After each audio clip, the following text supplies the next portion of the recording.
వాడపల్లి వెంకన్న స్వామి ఆలయానికి అన్నదాన నిమిత్తం నాలం కుటుంబ సభ్యులు కూరగాయలను పంపించారు.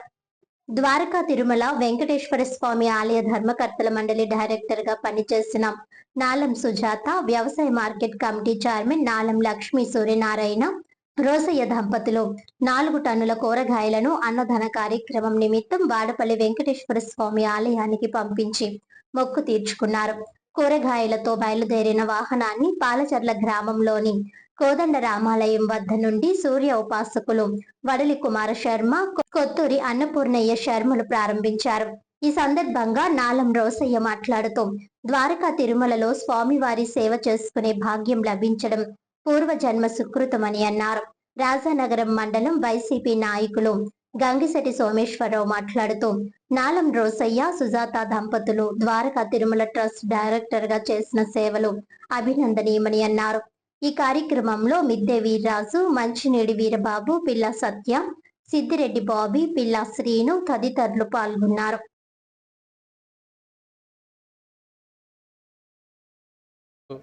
ద్వారకా తిరుమల ట్రస్ట్ బోర్డు మెంబర్గా పనిచేసింది.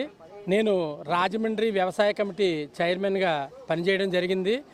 స్వామివారి అనుగ్రహంతో మాకింతటి కార్యక్రమం ఇచ్చిన నా పాలచల్ల గ్రామ ప్రజలకు, నా తోటి సోదరులకు, నా మిత్రులకు, అలాగే మా గురువర్యులు శ్రీ గంగిశెట్టి సోమేశ్వర గారు, ఇలా చాలామంది పాలచర్లలో ఉన్నారు. పేరు పేరున ధన్యవాదాలు తెలుపుకుంటూ, ముందుగా ఇక్కడ ఉన్న మా శ్రీ కోదండ రామాలయం ఈ కమిటీ సభ్యులకు, పాలచర్ల గ్రామ ప్రజలకు అందరికీ కూడా ధన్యవాదాలు తెలుపుకుంటూ, ఇది నా మొక్కుగా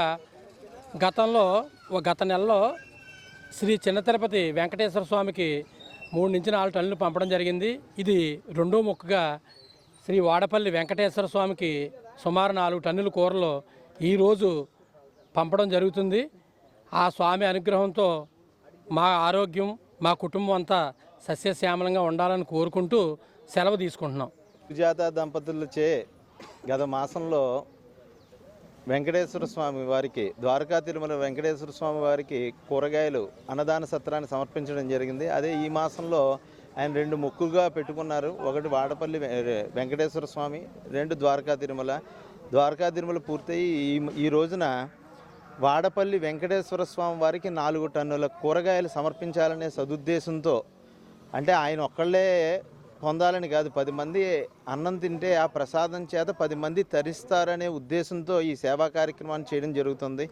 దీనికి పాలచర్ల రామాలయం దగ్గర ఏర్పాటు చేయడం జరిగింది. గ్రామ ప్రజలందరూ కూడా సహాయ సహకారాలు అందించి ఈ బృహత్ కార్యక్రమాన్ని ఈరోజు వాహనాన్ని తరలించడం జరుగుతుంది. గోవిందా.